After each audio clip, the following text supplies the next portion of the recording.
My name is Sarah Mitchell. I was 50 when my life flipped upside down, and not in the way you'd think.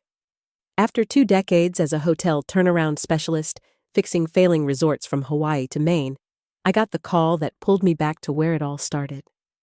Pine Ridge Inn, my family's legacy nestled deep in the Rockies.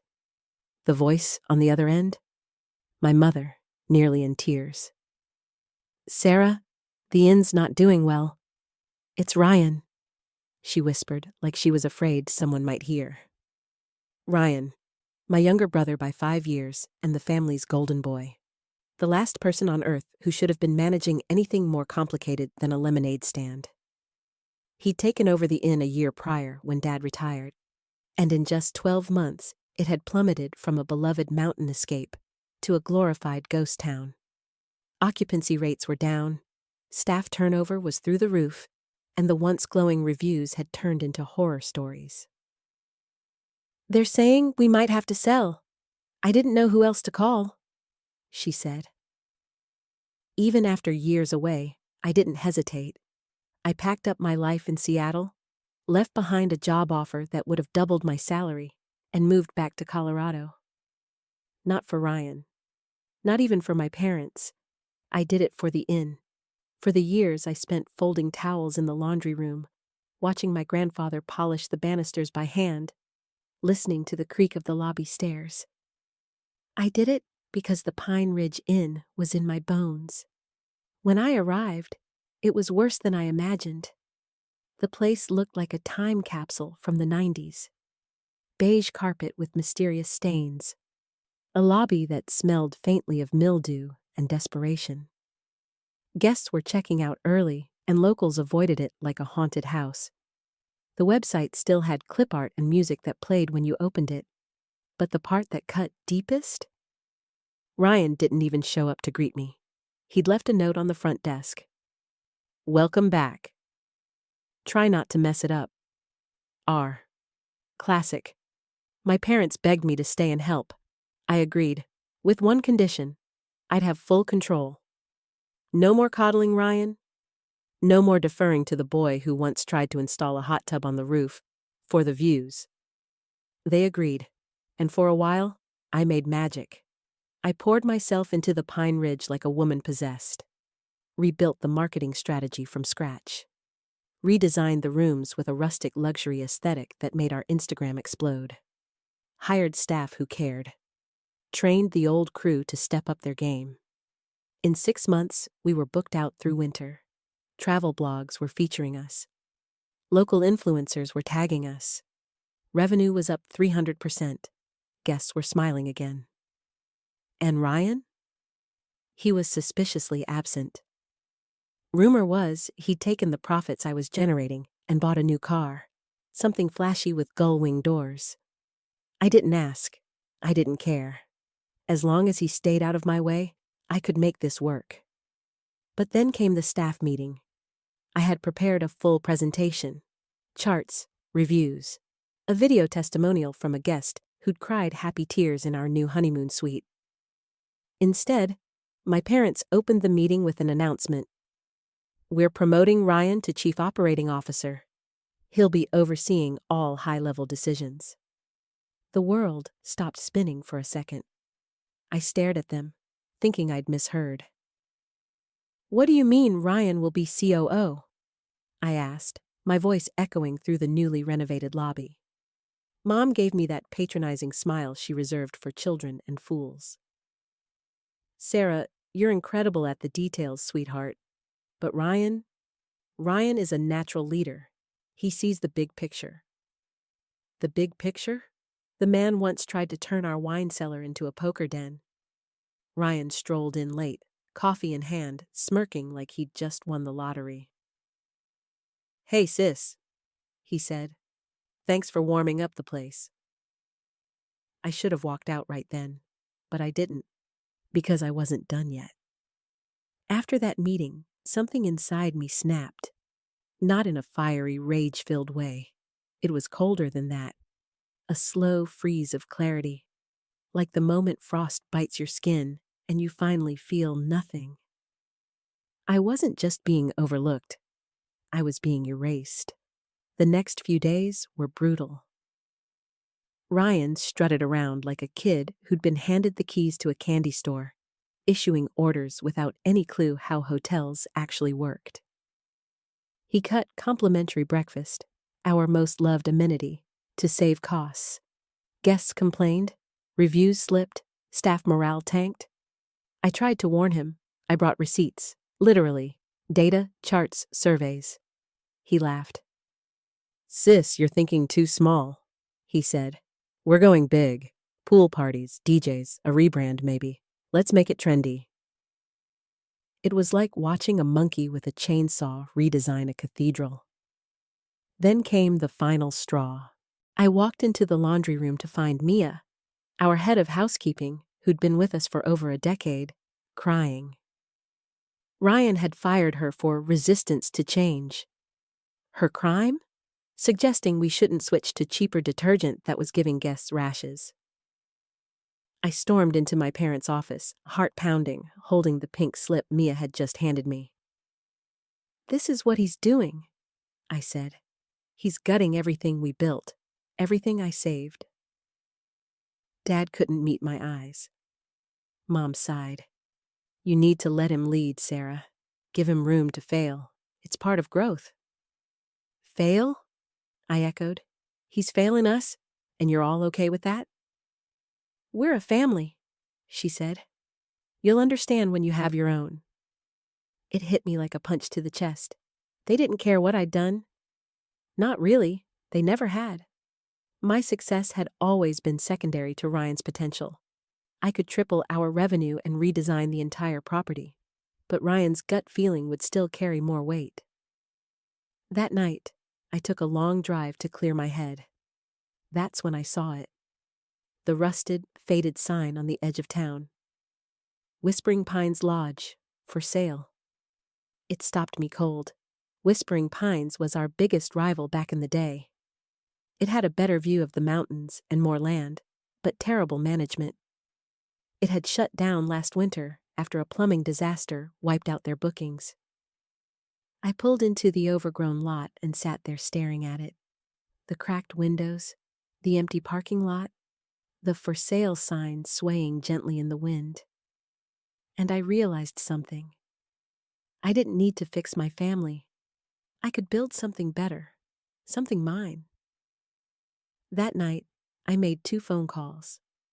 One to a realtor, the second to a contractor I'd worked with in Denver.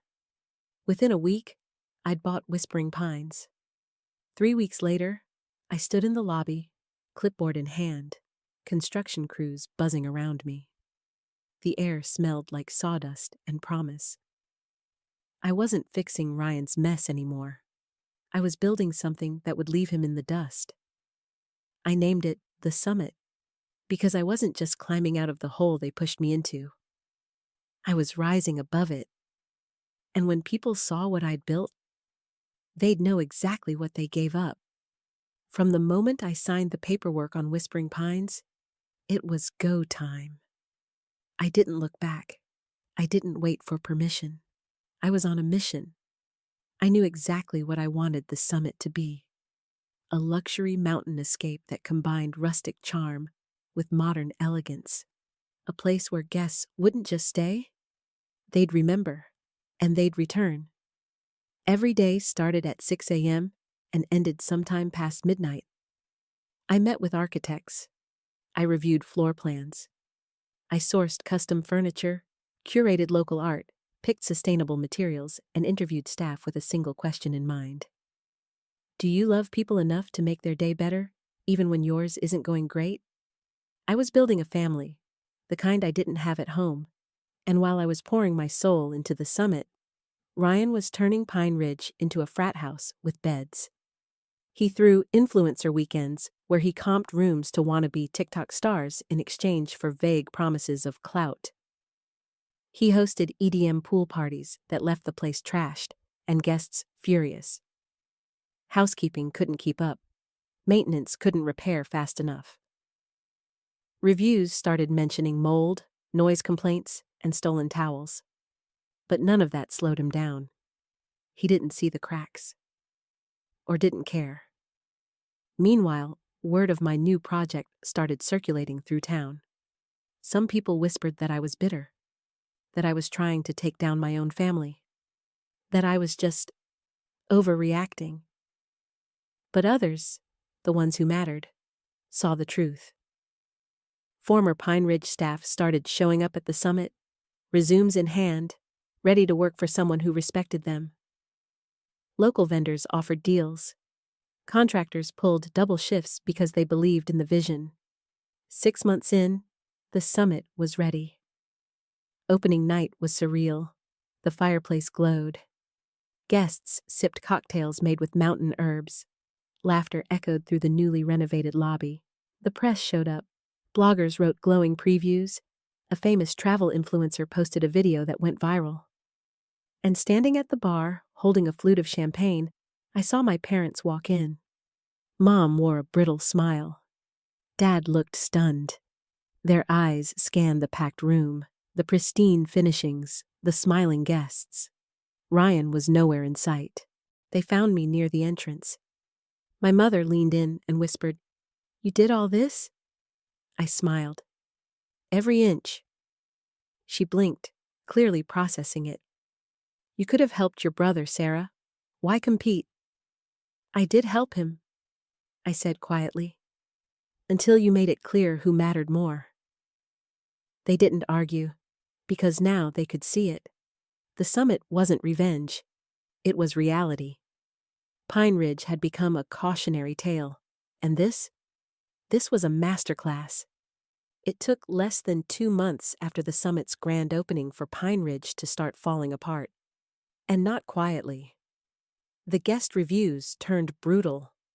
The same sites where we once fought to maintain a 4-star average now had 1-star rants with titles like "Do Not Stay Here" and "Disaster Management." Photos started circulating. Busted door locks, moldy bathroom ceilings, even a guest's car towed because Ryan forgot to renew our parking vendor contract. It was like watching someone set fire to a legacy and roast marshmallows over the flames. The local tourism board quietly removed Pine Ridge from their recommended stay list. And the summit? We were thriving. Occupancy rates skyrocketed. Our honeymoon suite had a 6-month waiting list. Travel magazines called us the hidden jewel of the Rockies. Guests posted unprompted praise, raving about our attentive staff, personalized service, and breathtaking views. Then, one morning, as I was reviewing quarterly revenue, my office phone rang. It was my mother. "We need to talk," she said. An hour later, both of my parents sat across from me in my office at the summit. Dad looked 10 years older. Mom wore the same silk scarf she always did when she was nervous. They didn't ask how I was. They got straight to it. "Ryan's in over his head," Dad admitted. "He's overwhelmed. The inn is hemorrhaging money." "We were hoping you might step in, guide him, help stabilize things," Mom added. I leaned back in my chair, taking a slow breath. The same chair I'd chosen, the one with soft tan leather and a walnut frame. Sturdy, grounded, built to last. "I offered to help once," I said. "You made your choice." "We made a mistake," Dad whispered. There it was, an admission. Years too late. But instead of gloating, I gave them what they really needed. Boundaries. "I'll offer suggestions," I said. "Advice, contacts, whatever. But I'm not stepping back into that fire. I built this to move away from that chaos, not back into it." They both looked like they'd been slapped, but neither argued. They knew. They'd picked the wrong horse. As they left, Mom turned to me at the door. "You've made something incredible," she said, voice cracking. "We're proud of you." I nodded once. It didn't change the past. But it didn't need to. Because now, for the first time, I was choosing myself. After that conversation with my parents, I didn't feel triumphant. I didn't feel smug. I just felt free. For the first time in my life, I didn't need their approval. I didn't crave their validation. I'd built the summit for myself, for the people who believed in me, and for the guests who came through our doors needing something special. And that was enough. Pine Ridge, meanwhile, kept unraveling. I heard through the grapevine that Ryan finally realized the cost of his shortcuts. Guests stopped booking. The staff was exhausted. Mia, the housekeeper he'd fired, was now head of operations at the summit and regularly sent me thank you notes for giving her a second chance. Vendors started dropping Pine Ridge as a client. Their social media pages went dark. Rumors swirled about foreclosure. Ryan stopped showing up to community events. He even skipped town for a while, taking a break in Arizona, aka hiding. But life didn't pause for him, because the summit kept climbing. We hosted fundraisers, weddings, wellness retreats. We won regional awards, featured in a national travel show, and got listed in the top 10 boutique hotels in the Rockies. Then came the night of the State Hospitality Gala. It was our first time nominated. My team dressed to the nines, buzzing with nerves and hope. When they called the summit for Best New Luxury Destination, the room exploded with applause. I walked to the stage with tears threatening to fall. And as I gave my speech, thanking my team, my guests, the journey, I spotted my parents in the back row. They were clapping, proud, silent, but there. Afterward, they came up to me. My dad pulled me into a hug. My mom whispered, "You deserved this all along. I'm sorry we didn't see it sooner." It wasn't a complete healing, but it was a start. Ryan didn't attend. I never expected him to. In fact, I hadn't spoken to him since our last explosive fight. But as months passed, something strange happened. One morning, a letter arrived at my office. Handwritten, no return address. It was from Ryan. He didn't apologize outright. But he acknowledged the damage, the jealousy, the blind arrogance. He said the summit showed him what real leadership looked like, and that maybe someday he'd try again, the right way. I read it twice, then folded it up and slid it into my desk drawer. Not for revenge, not for closure, just to remind myself of how far I'd come. Because in the end, this story wasn't about my brother. It wasn't even about my parents. It was about building something no one could take from me. A legacy forged not from blood or inheritance, but from sweat, fire, and vision. And every time I walk through the lobby of the summit, past the fireplace I chose, the staff I mentored, the guests laughing over breakfast we perfected, I know exactly who I am. I'm the woman who got passed over and built an empire anyway,